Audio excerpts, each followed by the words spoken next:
नमस्कार, मेरा नाम ज्ञानेश्वर है और आपने देखना शुरू किया है लाइव सिटी। मेरे साथ रोज की तरह दिल्ली से जुड़ रहे हैं देश के जाने माने सीनियर जर्नलिस्ट अजीत द्विवेदी जी। अजीत जी, चर्चा बिहार की ही होगी। बिहार में राज्यसभा का चुनाव है, 16 मार्च को वोटिंग है। महागठबंधन में मगजमारी है क्योंकि महागठबंधन ने 5वीं सीट के लिए छठा उम्मीदवार मैदान में सामने लाकर रखा है। अमरेंद्रधारी सिंह बड़े शख्स हैं और मौजूदा राज्यसभा के सदस्य भी हैं, लेकिन महागठबंधन के तमाम वोट और साथ में एआईएमआईएम और बसपा के विधायक इंटैक्ट रहेंगे, इस पर अभी सवाल है। कल तेजस्वी यादव ने बैठक की थी, उसमें से कई विधायक गायब रहे। कांग्रेस के भी कुछ विधायक नदारद थे, कांग्रेस के विधायकों की निगरानी भी रखनी होगी। दूसरी ओर यदि देखें तो नीतीश कुमार, जो स्वयं बिहार के मुख्यमंत्री, वह भी राज्यसभा के उम्मीदवार हैं। वह निश्चिंत हैं और समृद्धि यात्रा पर निकले हुए हैं। आज दूसरा दिन है और उस तरीके से भाषण दे रहे हैं जैसे लग रहा है कि आगे के वर्षों में भी वे ही मुख्यमंत्री बने रहेंगे।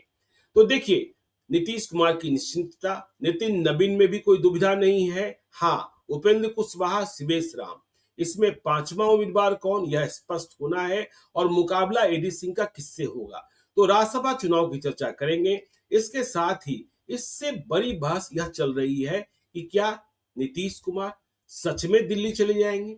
देखिए, 5 मार्च को जब उन्होंने नामांकन किया था, हम कह रहे हैं कराया गया था, तो यह बात तय हो गई थी कि वह दिल्ली जा रहे हैं, बिहार का सिंहासन खाली कर रहे हैं, भाजपा की ताजपोशी होगी। लेकिन पिछले 2 दिनों से फिर से इस पर सवाल उठने लगे हैं कि नीतीश कुमार का मन बदल भी सकता है क्या। हाँ, तो क्यों बदल सकता है। देखिए, निशांत कुमार को वो आगे ले आए हैं। निशांत कुमार आज जेडीयू के कार्यालय में भी गए और नीतीश कुमार, जैसा हमने पहले कहा, कि समृद्धि यात्रा में वैसी घोषणाएं कर रहे हैं जैसे लग रहा है कि वे आगे के भी मुख्यमंत्री हैं। फिर भी देखिए, मुझे विश्वास यह है कि वह दिल्ली जाएंगे और विपरीत परिस्थितियों में ही दिल्ली जा रहे हैं, यह भी समझने की बात है। लेकिन इससे आगे हमें इस पर चर्चा करनी है कि बिहार में आगे की सियासत, आगे की राजनीति, देखिए, भाजपा किसे कब आगे कर देगी कोई नहीं जानता है। अभी सम्राट चौधरी आगे दिख रहे हैं, रेस में भी सबसे आगे हैं और मुख्यमंत्री की समृद्धि यात्रा में उनका संबोधन ऐसा दिख रहा है जैसे वे ही बिहार के मुख्यमंत्री होने वाले हैं। लेकिन भाजपा के बारे में पूर्वानुमान थोड़ा कठिन होता है, तो भाजपा को इतर रखते हैं। अब देखिए, बेटों की बारी है और इन बेटों की कतार में प्रशांत किशोर भी हैं, तो तेजस्वी यादव। अब स्वाभाविक तौर पर निशांत कुमार की चर्चा हो। हम कभी भी निशांत कुमार को इंजीनियर निशांत कुमार नहीं कर रहे। और चिराग पासवान, जो बार बार कहते हैं मुझे बिहार बुला रहा है।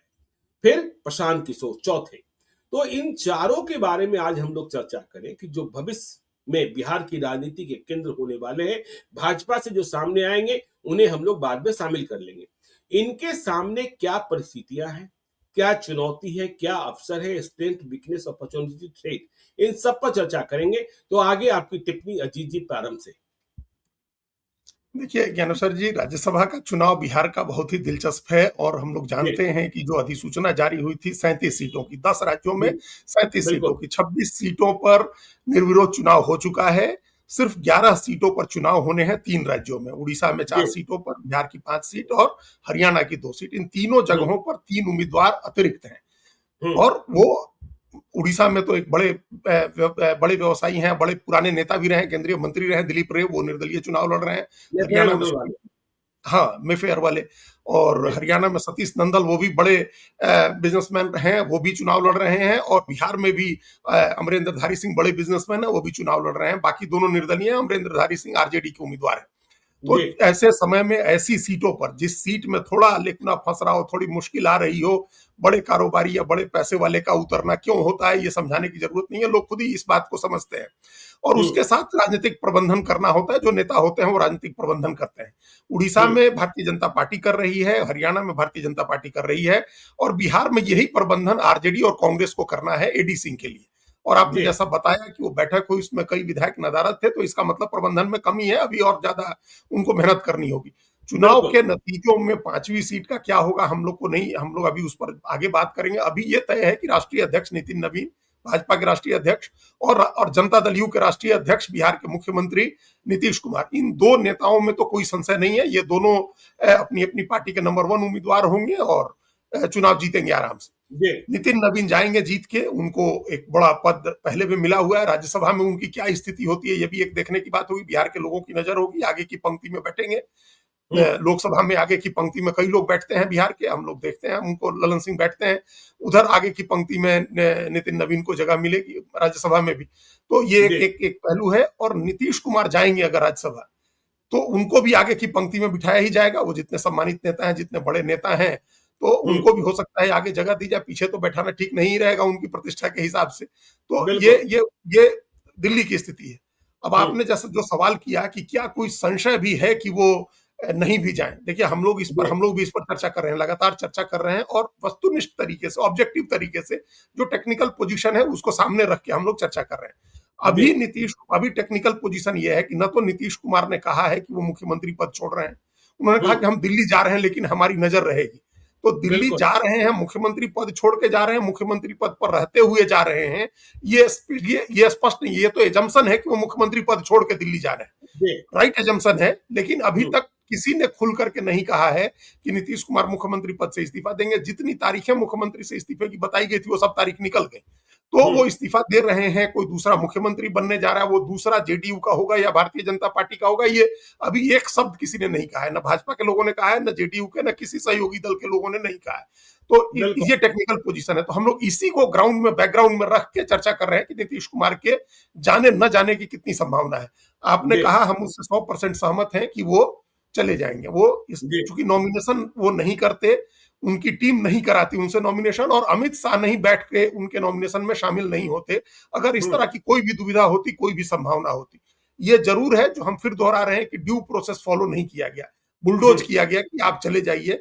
और वो बुलडोज इसलिए कर सकी भारतीय जनता पार्टी क्योंकि उनकी सेहत ठीक नहीं है, वो अपने फैसले लेने की स्थिति में नहीं है, उनका कॉग्निटिव स्किल उस तरह का नहीं है जिसके लिए वो जाने जाते रहे हैं अभी, उनकी कॉग्निटिव जो क्षमता है। तो इसलिए ये बुलडोज किया गया, वो चले जाएंगे, चले ही जाएंगे, वो इसमें हमको डाउट नहीं है। लेकिन बस टाइमिंग का है, समय की एक बिल्कुल। सीमा है कि किस समय जाएंगे। वो 16 मार्च जी को सर्टिफिकेट लेने के साथ ही दिल्ली जाएंगे जरूरी नहीं है, क्योंकि 9 अप्रैल तक तो जो अभी जिनकी जगह वो जाएंगे उनका कार्यकाल ही जी अप्रैल में समाप्त हो रहा है, तो उसके बाद ही जाना है, उसके बाद ही शपथ लेनी है उनकी। तो बिल्कुल। दिल्ली जाने की हड़बड़ी नहीं है। तो वो हम्म मुख्यमंत्री पद पर बने रह सकते हैं। विधान परिषद की सदस्यता छोड़ने के बाद भी उनके पास 6 महीने का समय होगा कि वो मुख्यमंत्री बने रहे। उस 6 महीने में जाकर के राज्यसभा की सदस्यता ले लें, या उस बीच अगर राज्यसभा छोड़ना चाहते हैं तो राज्यसभा भी छोड़ दें। वो जी वो मुख्यमंत्री बने रहने में कोई बाधा उनके अगले 6 महीने तक नहीं आ रही है। तो हम्म टाइमिंग का सवाल है, ज्ञानेश्वर जी, की टाइमिंग क्या होगी उनके छोड़ करके जाने की। ये भी हम्म लोग बता रहे हैं कि 16 मार्च से खरमास भी है, एक महीना, एक वो बिल्कुल। नहीं, कोई शुभ काम कार्य नहीं होता है, तो हो सकता है हम्म बीजेपी नहीं करे। अब समझ में आया, बीजेपी अगर पहले बीजेपी ने ड्यू प्रोसेस फॉलो नहीं किया, और जिस तरह की प्रतिक्रिया हुई, जितनी तीखी प्रतिक्रिया हुई, उसके बाद लगता है कि भारतीय जनता पार्टी को कुछ समझ में आया है कि हम्म फूंक फूंक करके कदम उठाया जाए। अचानक से करने से लोगों में नाराजगी होगी, क्योंकि नीतीश कुमार कोई अलोकप्रिय व्यक्ति नहीं है, बल्कि बेहद लोकप्रिय बिल्कुल। व्यक्ति है। लोगों बिल्कुल के बिल्कुल। इमोशनली लोग उनसे जुड़े हुए हैं, इसलिए लोग इस तरह के रिएक्शन दे रहे हैं। नहीं, जो हमने कल नाराज आपको नहीं कहा है था, हमने वो भी कल आपको दुखी कहा हैं। था जी हमने कल आपको कहा था कि जब मैं पंजाब में था तो लोगों हाँ, ने कहा, वहां के लोगों ने और वहां रह रहे बिहारियों ने, कि इस तरीके से नीतीश कुमार को नहीं हटाना था। तो देखिए बिल्कुल। आगे चुनाव है, अगले महीने चुनाव है, अप्रैल में बंगाल में, असम में। बिल्कुल। बंगाल और असम में भी बिहारियों की संख्या बहुत ही अधिक है, और बंगाल में तो अधिक ही है। तो उनके मन में भी पीड़ा होगी कि नीतीश कुमार को इस तरह से तो नहीं हटाया जाना चाहिए था। ठीक है कि बिहार के लोगों का पलायन बंद नहीं हुआ, लेकिन बाहर जाकर जो काम कर रहे बिहारी हैं, उन्हें इस बात की निश्चिंतता रहती थी कि घर में हमारे परिवार के जो दूसरे सदस्य हैं, बिहार में रह रहे हैं, वह सुरक्षित है, उनकी जान खतरे में नहीं है। इस मामले में वह निश्चिंत रहते थे। हाँ, बिल्कुल, आपने कल कहा भी था कि कानून व्यवस्था लोगों का सबसे जी बड़ा कंसर्न था, और उस मामले में हर आदमी नीतीश कुमार को बहुत हाई रेट कर रहा है। लोगों ने आपसे कहा भी कि पंजाब के मुकाबले बिल्कुल। पंजाब में ज़्यादा वो लोग देखते हैं कि असुरक्षित महसूस करते हैं, बिहार में वैसी जी स्थिति नहीं है। और जी अब एक जातीय समीकरण भी, एक सोशल इक्वेशन भी तो काम करता ही है, बाहर गए हुए लोगों में भी काम करता है, ऐसा नहीं है। बिहारी आइडेंटिटी अपनी जगह है, हम्म लेकिन ये कास्ट वाली आइडेंटिटी भी एक सोशल आइडेंटिटी भी काम करती है, तो बंगाल में भी वो आइडेंटिटी काम करेगी। और बंगाल में तो गैर हिंदी भाषी जो लोग हैं, हिंदू हैं, उसमें तो बड़ी संख्या बिहार के ही लोगों की है। 30-35% के करीब गैर बांग्ला भाषी हिंदू हैं, गैर बांग्ला भाषी हिंदू हैं, उसमें सबसे बड़ी संख्या बिहार के लोगों की है। तो वहां तेरा राजनीति पर तो असर होगा ही बिहार के किसी भी फैसले का। इसलिए ये हर व्यक्ति ये सोच रहा था कि ऐसा कुछ भी डिसीजन अगर नीतीश कुमार के बारे में होगा तो वो बंगाल चुनाव के बाद होगा। वो अभी भी लग रहा है, लेकिन चूंकि नॉमिनेशन था 5 मार्च को आखिरी तारीख थी राज्यसभा के लिए नॉमिनेशन करने की, तो इस लिहाज से थोड़ा इन लोगों ने उसको एक्सेलरेट किया, उस प्रोसेस को प्रीपोन किया कि अभी भी नीतीश कुमार से नॉमिनेशन करवा देते हैं और नॉमिनेशन करा करके उसके बाद अपना भले इस्तीफा बंगाल चुनाव के बाद हो। तो बंगाल चुनाव अप्रैल में खत्म होगा। पिछले साल मतलब पिछला चुनाव मतलब 2021 में 2 मई को काउंटिंग हुई थी, 29 अप्रैल को आखिरी फेज का चुनाव हुआ था। तो उस समय तक तो जा सकते हैं नीतीश कुमार। हमने जो कहा कि टाइमिंग की बात है कि टाइमिंग क्या चुना जाता है उनके मुख्यमंत्री पद से इस्तीफा देने का, तो वो एक टाइमिंग इंपॉर्टेंट है। और उसके पहले ये देखना होगा कि भारतीय जनता पार्टी या जेडीयू दोनों किस तरह से आगे एक्ट करते हैं। क्या ये तय कब इस बात की घोषणा होती है कि मुख्यमंत्री भारतीय जनता पार्टी का होगा। बिहार में अभी एक घोषणा नहीं हुई, अभी एक सहज रूप से इस बात को मान लिया गया है, इसको स्वीकार कर लिया गया है कि मुख्यमंत्री भारतीय जनता पार्टी का होगा। लेकिन कब होगा इस पर नजर रखनी होगी, क्योंकि उसके पहले की भी एक प्रक्रिया है जिसको पूरा किया जाएगा। विधायक दल की बैठक में नेता चुनने वाली प्रक्रिया होती है, उसके लिए भी तैयारियां होंगी। एक माहौल, एक कंसेंसस बनाने की कोशिश होगी। आपने जैसे कहा कि पूर्वानुमान लगाना भारतीय जनता पार्टी के बारे में बड़ा मुश्किल काम होता है, तो पूर्वानुमान नहीं लगाया जाएगा, इसके बावजूद एक कंसेंसस बनाने की कोशिश होती है, सहमति बनाने की कोशिश होती है। और सहमति सिर्फ भाजपा के अपने अंदर नहीं बनानी है, सहमति जेडीयू के साथ भी बनानी है। आपने एक फैसला बुलडोज किया, एक सहमति नहीं थी जहां तक हम समझ रहे हैं, और आप भी इस बात को जानते हैं कि जो 85 विधायक हैं जनता दल यू के, उनको जानकारी नहीं थी कि उनके नेता को इस तरह से राज्यसभा के लिए नॉमिनेशन करा दिया जाएगा। सब लोग होली खेलने में मस्त थे, सब लोग 4 तारीख को होली मना रहे थे, और उसी दिन सबसे ज्यादा इस बात की चर्चा हुई जब 3 मार्च की शाम को जेडीयू की लिस्ट नहीं आई। भाजपा की लिस्ट आ गई और जेडीयू की लिस्ट नहीं आई, तभी इस बात को लेकर के खटका लगा। इसके बावजूद 4 मार्च को कोई हलचल नहीं रही, लोग अपना होली मनाते रहे, जेडीयू के भी नेता। तो इसका मतलब उनको पता नहीं था, वहां कंसेंसस नहीं बनाया गया था। अगली बार, अभी तो नहीं बनाया गया, लेकिन अगली बार जब आपको नेता चुनना होगा तो कंसेंसस बनाना होगा, क्योंकि उस नेता को सबको साथ लेकर के चलना होगा। बिहार में जेडीयू के भी 85 लोगों को साथ लेकर के चलना होगा। ऐसा नहीं हो सकता है कि आप अपने से पूर्ण बहुमत बीजेपी के पास है और बीजेपी के ऊपर संघ और बीजेपी के अनुशासन की तलवार लटक रही है, तो हर आदमी मान लेगा कि चलिए आप फलाजी को बना रहे हैं। ये यहाँ कंसेंसस जेडीयू के लोगों को भी साथ लेकर के चलना है, उनके साथ भी कंसेंसस क्रिएट करना होगा, एलजेपी के साथ भी बनाना होगा। बिहार की प्रक्रिया भी रही है कि देखिए, जब नीतीश कुमार मुख्यमंत्री बनते रहे तो पहले जेडीयू के विधायक दल की बैठक होती है, उसमें नेता चुने जाते हैं, फिर भाजपा के विधायक दल की बैठक होती है, फिर संयुक्त एनडीए की विधायक दल की बैठक होती है। तो इस प्रक्रिया का तो क्रियान्वयन करना ही होगा। फिर केंद्रीय पर्यवेक्षक आएंगे, अब कौन आएंगे, कैसे आएंगे, तो मोदी और साथ तय करेंगे। हाँ, तो वही ये कंसेंसस उसके पहले बनाना होगा, इस प्रक्रिया के पहले एक सहमति बनानी होगी, क्योंकि जब बैठक होगी तो उसमें कोई वोटिंग आप नहीं करवाएंगे हाथ उठा करके या गुप्त रूप से लिखवा करके। पहले से कंसेंसस बना हुआ होगा और हर विधायक को ये बात कन्वे की गई रही होगी। ये नहीं होगा इस तरह से कि पर्ची निकाल दी, जैसे हम लोगों ने राजस्थान में देखा कि पर्ची निकल गई या हाथ उठवा दिया, वैसा नहीं होगा। हम अभी गुवाहाटी में थे, नहीं बनेगा पर्ची निकाल के बिहार में मुख्यमंत्री नहीं बनेगा। नहीं बनेगा मुख्यमंत्री, बिल्कुल नहीं बनेगा। तो वो वहां एक ड्यू प्रोसेस फॉलो करना है, कंसेंसस बनाना है। कंसेंसस बनाना है, बीजेपी में हो सकता है कंसेंसस बनाने की जरूरत नहीं हो, बीजेपी में हो सकता है कि टॉप लीडर्स कह दें, उसको स्वीकार कर लिया जाए, जेडीयू भी उस बात को स्वीकार करे, जेडीयू के एमएलए के पास इस बात का मैसेज हो कि बीजेपी से कौन बनेगा, एलजेपी को मैसेज हो, हमको और आरएलएम को, इन सबको अपने सबको सहमति सबकी लेनी होगी, और सबसे ऊपर नीतीश कुमार की निजी तौर पर अपनी पसंद नापसंद का ख्याल रखना होगा। तो ये इस प्रोसेस को अभी शुरू कर दिया होगा। हो सकता है कि अंदर खाने बात हो रही हो, बीजेपी के लोग सबसे बात कर रहे हो, जेडीयू के लोगों से बात कर रहे हो सहमति, क्योंकि ये खबर आई थी कि जेडीयू की तरफ से एक मैसेज है कि सम्राट चौधरी ही हो, एक ऐसा पसंद उनकी जेडीयू की है वो, क्योंकि वो सामाजिक समीकरण पर फिट बैठते हैं भारतीय जनता पार्टी के, तो लॉकुस कोइरी कुर्मी धानुक वाले समीकरण में, और उनको तैयार भी बीजेपी ने किया। इस पर हम लोग विस्तार से चर्चा कर चुके हैं, उसको दोहराने की जरूरत नहीं है अभी। तो ये एक प्रोसेस, टाइमिंग है, मेन फैक्टर टाइमिंग है कि किस समय नीतीश कुमार इस्तीफा देते हैं। उनका इस्तीफा जो प्रोसेस है ज्ञानेश्वर जी, वो ये होता है कि वो इस्तीफा देंगे, राज्यपाल उनका इस्तीफा लेकर के उनको कहेंगे कि भाई आप नई व्यवस्था होने तक कार्यवाहक मुख्यमंत्री बने रहिए, और जी जितने समय वो कार्यवाहक मुख्यमंत्री रहेंगे उस बीच जेडीयू में और बीजेपी में और फिर एनडीए में विधायक दल की बैठक बुला करके और उसके नेता का चयन किया जाएगा, यही प्रोसेस है। बिल्कुल वो कार्यवाहक बिल्कुल रहेंगे, उनका इस्तीफा होने के बाद गवर्नर के सामने उनका इस्तीफा होने के बाद ये प्रोसेस शुरू होगा, लेकिन उसके पहले कंसेंसस क्रिएट कर लिया जाएगा। तो जी ये होगा। और एक पहले हमने कह दिया कि किसी तरह से कोई राजस्थान, मध्य प्रदेश या उड़ीसा या छत्तीसगढ़ या अभी जैसा प्रयोग हुआ त्रिपुरा, वहां मणिपुर में, उस तरह का कोई प्रयोग नहीं होगा कि हाथ उठा प्रयोग नहीं करके आप होगा। किसी को बनवा दें या किसी की पर्ची निकाल दें। बिहार की राजनीतिक जटिलताओं का ध्यान रखना होगा, बिहार के सामाजिक समीकरण की जटिलताओं का ध्यान रखना होगा, भारतीय जनता पार्टी, जेडीयू और समूचे एनडीए का जो सामाजिक समीकरण है उसका ध्यान रखना होगा। आरजेडी जैसी एक मजबूत पार्टी से, जिसके पास 32% से ज्यादा का एक बड़ा वोट आधार है, उससे लड़ने वाला नेता कौन हो सकता है उसका ध्यान रखना होगा। गठबंधन की जटिलताओं का, कि उस गठबंधन को साथ लेकर के चलने वाला व्यक्ति हो, उसका ध्यान रखना होगा। देखिए, बिहार का गठबंधन ये नहीं हो सकता। और आज ही हमने देखा, ने कहा, प्रशांत किशोर ने कहा, संभवतः प्रशांत किशोर का ये स्टेटमेंट था कि हम ऐसा नहीं होने देंगे कि बिहार को दिल्ली से चलाया जाए। तो ये बड़ी बिल्कुल बात है, ये कोई जी नहीं चाहेगा, ये कोई भी बिहारी नहीं चाहेगा, बिहार की कोई पार्टी नहीं चाहेगी कि बिहार का राज दिल्ली से चले। बिहार का राज बिहार से चले और जो नेता बने वो बड़ा नेता हो, जो अपने दम से चलाए, जो राजनीति को समझता हो बिहार की।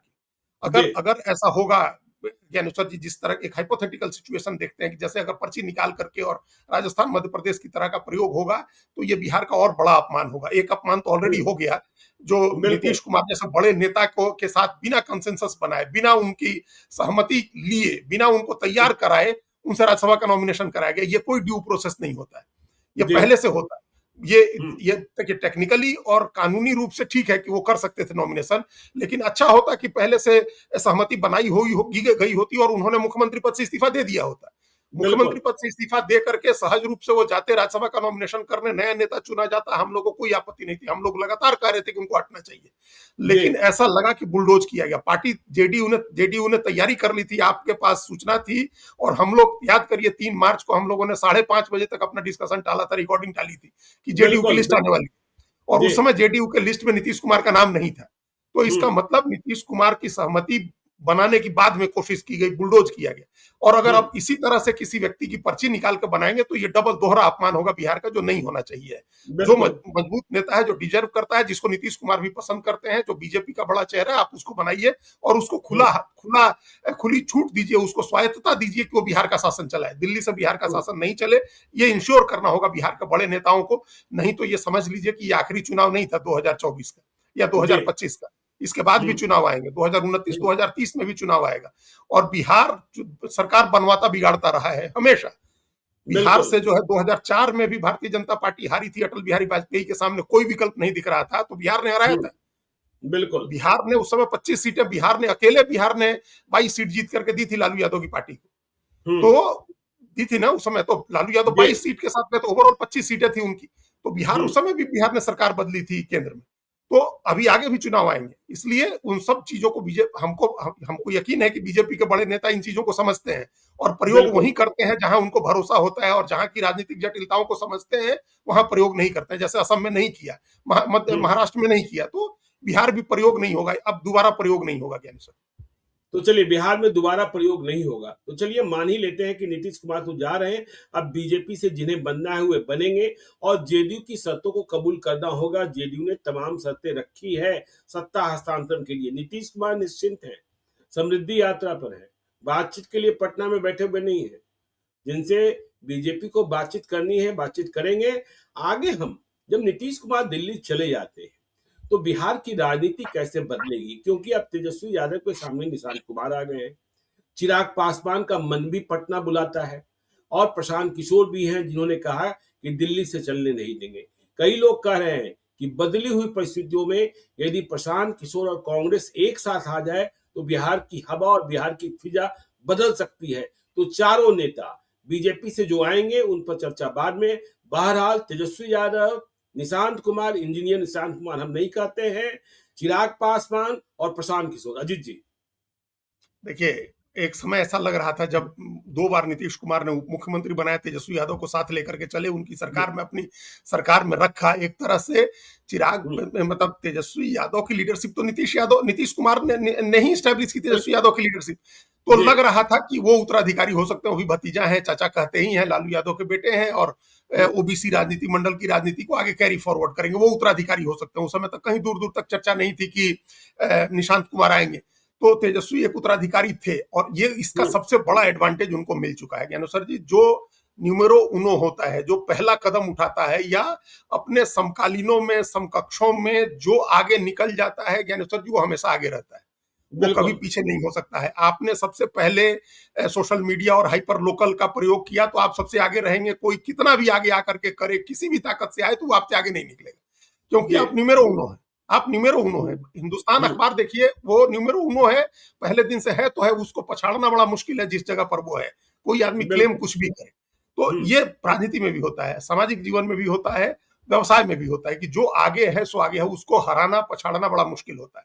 तो तेजस्वी यादव लीड लिए हुए हैं, बढ़त लिए हुए हैं। जिस रेस में दौड़ना है, उस रेस में वो ऑलरेडी इन सब लोगों से आगे खड़े हैं, इन सब लोगों से काफी आगे खड़े हैं। देखिए, वो लगातार दो बार बिहार में 2 अलग अलग विधानसभाओं में उप मुख्यमंत्री बने, 3 बार नेता प्रतिपक्ष बने, 38% वोट के साथ एक गठबंधन का नेतृत्व कर रहे हैं। तो वो आगे हैं। इसलिए हम ये नहीं मानते हैं कि अब जितने नाम हम लोगों ने लिए हैं, इनमें से कोई उनको एकदम से पछाड़ के पीछे चला कर देगा, अनलेस कि वो कोई बड़ी गलती न कर दें, लगातार कोई ऐसी बड़ी गलती करते चले जाएं, या किसी मुकदमे में फंस जाएं। उनके ऊपर 2 बड़े मामले हैं जो उनके पिताजी के राज के हैं, उनकी उसमें कोई भागीदारी संलिप्तता नहीं रही है, भले बेनिफिशियरी जरूर है उसके, लेकिन उनकी संलिप्तता नहीं रही है। इसके बावजूद मुकदमों में सजा हो जाए, उनको उनका करियर कोई बड़ा ढलान पर आ जाए, तो अलग बात है। स्वाभाविक रूप से अगर देखेंगे तो वो सबसे आगे खड़े हैं। बिल्कुल। स्ट्रेंथ की बात हुई, वीकनेस, अपॉर्चुनिटी और थ्रेट, यह भी बता दीजिए।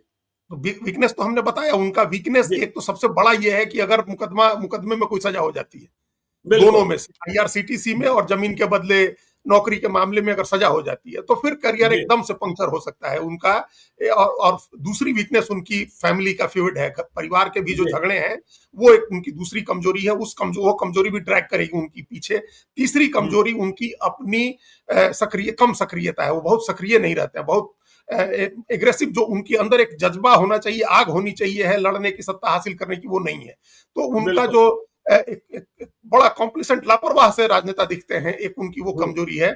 और एक बड़ी कमजोरी ज्ञानेश्वर जी ये है, जो आगे स्ट्रेंथ में जुड़ेगी प्रशांत किशोर के, वो है कि कांग्रेस ने अगर अलायंस खत्म कर दिया, कांग्रेस के साथ तनाव वाले संबंध अगर उसने अलायंस खत्म कर दिया, तो फिर आरजेडी के लिए बहुत मुश्किल होगी। ये उनकी कमजोरियां हैं। अब अगर उनके बाद हम लोग देखें तो नेचुरल चॉइस के तौर पर लगेगा कि जेडीयू के नेता हैं निशांत कुमार, और जेडीयू बिहार विधानसभा की दूसरी सबसे बड़ी पार्टी है, तो उसके सर्वोच्च नेता अगर बनते हैं निशांत कुमार, तो वो एक चैलेंजर होंगे, मतलब तेजस्वी के लिए भी, और बीजेपी का जो नेता आएगा उसके लिए भी वो चैलेंजर होंगे।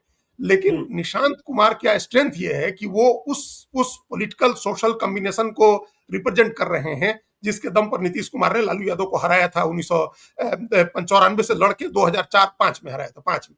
तो उसको रिप्रेजेंट करते हैं वो। कोयरी, कुर्मी, धानुक का और उनके साथ एक अति पिछड़े का एक स्वाभाविक रुझान होगा, और जो अगड़ी जाति का समीकरण उनके पिताजी ने बनाया था वो होगा। ये उनका स्ट्रेंथ है, या कम से कम ये भी माने तो 16% वोट का एक उनका स्ट्रेंथ है, जो जेडीयू का रहा है 2014 के चुनाव का, जो हम लोग बार बार जिक्र करते हैं, लोकसभा चुनाव का। तो उस स्ट्रेंथ को रिप्रेजेंट करते हैं, तो उनकी वो ताकत है, वो उनका स्ट्रेंथ है। लेकिन उस स्ट्रेंथ पर क्या वो आगे बढ़ सकते हैं, बने रह सकते हैं अस्थायी रूप से, ये इस पर फिर अगर जो आपने कहा उनके जो वीकनेस और थ्रेट के और उनकी अपॉर्चुनिटी की बात करें, उनके साथ अपॉर्चुनिटी ये है, सबसे अपॉर्चुन बात उनके साथ ये है कि बीजेपी के साथ अलायंस है। अगर बीजेपी के साथ अलायंस में रहते हैं वो, और सबसर्विएंट होना स्वीकार कर लेते हैं, मतलब बीजेपी को बड़ा भाई एक्सेप्ट कर लेते हैं, बीजेपी का जो भी नेता होगा उसके साथ जेडीयू को साथ में चलाने के लिए तैयार कर लेते हैं, तो जेडीयू का भविष्य पता नहीं कब तक रहेगा, ये बात की बात है। लेकिन अभी थोड़े दिन तक, अगले 2-3 चुनाव तक, वो बीजेपी के साथ रह के अपना वजूद और अपनी प्रासंगिकता बनाए रख सकते हैं। ये अपॉर्चुनिटी है उनकी कि वो अलायंस बनाए रखना है उनके साथ। यही अपॉर्चुनिटी ये भी है कि जेडीयू आरजेडी के साथ जाकर के भी वो इसको बनाए रख सकते हैं। तो ये उनका एक जो स्ट्रेंथ बताए, जो वोट का समीकरण है, और अपॉर्चुनिटी उनके सामने दोनों है कि वो बीजेपी के साथ भी रह सकते हैं और आरजेडी के साथ जाकर के जैसे उनके पिता करते रहे उस तरह से भी वो कर सकते हैं। जी वीकनेस उनकी उनकी ज्ञानेश्वर जी ये है कि बहुत देर से उन्होंने शुरू की है, जब बाकी बिल्कुल। 3 लोग दौड़ चुके हैं रेस काफी। अगर हम्म। मान लीजिए कि 10 राउंड की रेस है तो बाकी लोग 4-4 5-5 चक्कर लगा चुके हैं, तब रिंग में उतर रहे हैं, ट्रैक पर उतर रहे हैं निशांत कुमार, तो बाकी लोग जी। उनसे काफी आगे हैं। ये उनका हम्म। उनकी कमजोरी, बहुत देर से शुरू किया है उन्होंने। और दूसरी उनकी ट्रेनिंग भी नहीं हुई है, और वो जो राजनीति के दांवपेच होते हैं उसके उसके खिलाड़ी लगते नहीं है। जी जिस तरह से उनका बिहेवियर है, जिस तरह से वो जितने सहज और भोले से व्यक्ति हैं, उनके लिए राजनीति में जितनी तिकड़म वाली राजनीति बिहार में होती है उसके लायक वो नहीं दिख रहे। हालांकि भोला होना, सीधा होना, ये कोई कोई डिसएडवांटेज नहीं होना चाहिए, गलत हम्म। बात नहीं होनी चाहिए। वो अच्छा काम कर सकते हैं तो ये उनका एडवांटेज होना चाहिए, लेकिन राजनीति वैसे लोगों के लिए नहीं होती है। तो ये उनका बिल्कुल। एक वीकनेस है। और उसके बाद वीकनेस ये है कि उनके पिता ने, मतलब नीतीश कुमार ने, पार्टी का कोई बहुत ही स्ट्रांग संगठन काडर नहीं खड़ा किया है। जी। जिलों में कोई बड़े मजबूत नेता नहीं खड़े किए हैं। तो अगर हम्म। जिलों में भी मजबूत नेता नहीं है, राज्य के स्तर पर भी बहुत मजबूत और ईमानदार नेता नहीं है, और वो जो उनके साथ चल सके, जो अभी पीढ़ी है नीतीश कुमार के साथ वाली, वो तो रिटायर हो जाएंगे अगले चुनाव में।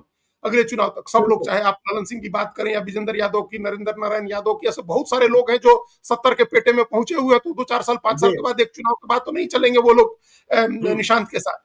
तो वैसा नेता नहीं है उनके पास। तो एक लीडरशिप की कमी है, काडर की कमी है, मजबूत संगठन की उनके पास कमी है, और अपने वो बहुत तिकड़मी, बहुत दाव पेच वाला, बड़ी मेहनत करके जगह बनाने वाला, उठाने गिराने, उठा पटक करने वाले नेता नहीं लगते हैं। तो ये बिल्कुल। उनकी वीकनेस है। उनके पास अपॉर्चुनिटी अच्छी है, उनके पास स्ट्रेंथ हम्म। भी है। 16% जी वोट की ताकत पर वो लंबी राजनीति कर सकते हैं, इस अपॉर्चुनिटी का फायदा उठा करके कि बीजेपी के साथ जाए, आरजेडी के साथ अपनी वीकनेसेज को ओवरकम भी कर सकते हैं अगर वो हम्म। मेहनत करें। बिल्कुल। तीसरे नेता हैं चिराग ज्ञानेश्वर जी, पासवान। चिराग पासवान। चिराग पासवान के पास, मतलब राजनीति में दो चीजें होती हैं, एक आपके पास हम्म। बहुत बड़ी ताकत भी हो, और दूसरा आप बहुत पॉपुलर फेस भी हो। हम्म। इनके साथ क्या समस्या है, चिराग पासवान के साथ बहुत पॉपुलर फेस है, लोग जानते हैं, बिहार के लोग जानते हैं, पहचानते हैं, बिहार के बाहर भी लोग एक बिहारी नेता के तौर पर उनको पहचानते हैं। लेकिन हम्म। उनकी स्ट्रेंथ बहुत बड़ी नहीं है, उनकी जी। पार्टी का आधार बहुत बड़ा नहीं है, और हम्म। उनका वोट जो है वो हम सब लोग जानते हैं कि 5 से 6% के बीच है। जब वो हम्म। अलायंस में लड़ते हैं तब भी 5 से 6% वोट ले आते हैं, और अलग लड़ते हैं तब भी 5 से 6% वोट ले आते हैं। तो जी। ये उनकी स्ट्रेंथ, इसके यही हम मानेंगे ना। जब वो अकेले लड़े, भले उन्होंने चुन के वो चुनाव लड़े, 134 सीट पर लड़े, हम्म। लेकिन तब भी उनको 5 से 6%, 5.7% वोट आया। और जब हम्म। अलायंस में जाकर के लड़ते हैं बीजेपी के साथ, तब भी उनको इतना ही वोट आता है। तो इसलिए जी। ये माना जा रहा है, और एक कास्ट को रिप्रेजेंट करते हैं। उन्होंने उस कास्ट के इर्द गिर्द अभी दूसरा कोई जातीय समीकरण नहीं बनाया है, जैसा नीतीश हम्म। कुमार ने बनाया था। वो बिल्कुल। लालू यादव का मॉडल है एक सिंगल कास्ट की पॉलिटिक्स। तो सिंगल हम्म। कास्ट की पॉलिटिक्स में लालू यादव की पार्टी अभी तक सरवाइव कर रही है, इसलिए क्योंकि वो सिंगल कास्ट जिसकी पॉलिटिक्स करते हैं वो 14% है, और हम्म। उसके साथ उन्होंने मुस्लिम का एक समीकरण बनाया हुआ है। नीतीश कुमार की अपनी जाति 3% है, लेकिन उन्होंने कोयरी और धानु के साथ एक समीकरण बनाया, फॉरवर्ड के हम्म। साथ लालू विरोध की जातियों को लेकर के एक समीकरण बनाया। ऐसा समीकरण निजी तौर पर, मतलब लोजपा का नहीं बना पाए हैं चिराग पासवान। जब वो बीजेपी के साथ अलायंस में रहते हैं तो उनको अपने आप ये चीजें मिल जाती हैं, ये समीकरण हम्म। उनको अपने आप मिल जाता है।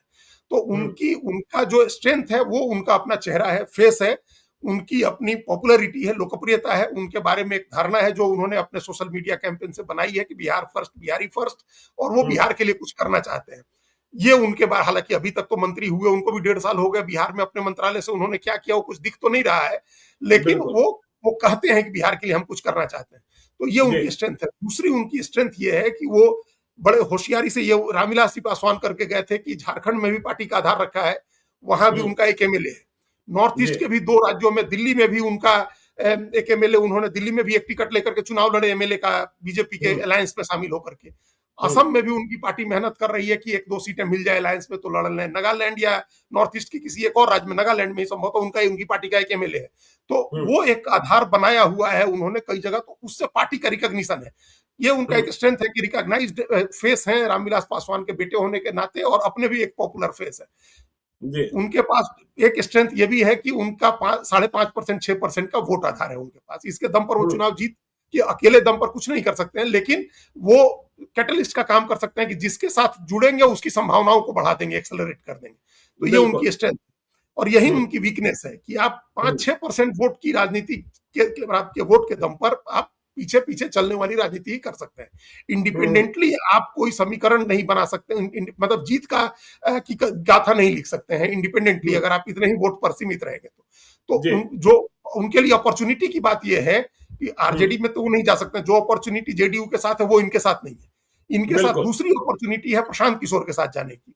एक हम्म, अपॉर्चुनिटी है कि ये भारतीय जनता पार्टी के साथ रहे, और दूसरी जी, अपॉर्चुनिटी है कि ये प्रशांत किशोर और कांग्रेस का जो अलायंस जिसकी हम लोग आगे बात करेंगे हम्म, उसके उसके साथ जुड़े, वहां भी इनके लिए जगह है। प्रशांत किशोर के साथ इनके बड़े सद्भाव वाले संबंध है, तो ये हम्म, वो एक अपॉर्चुनिटी है। एक एक बहुत फेंट सी चर्चा ये हमेशा होती रहती है कि ये क्या अपनी पार्टी बीजेपी में मर्ज कर देंगे और हम्म, बीजेपी अपना चेहरा इनको बना सकती है किसी मुकाम पर। हम्म, उस अपॉर्चुनिटी को भी एक्सप्लोर करना चाहिए इनको आने वाले दिनों में।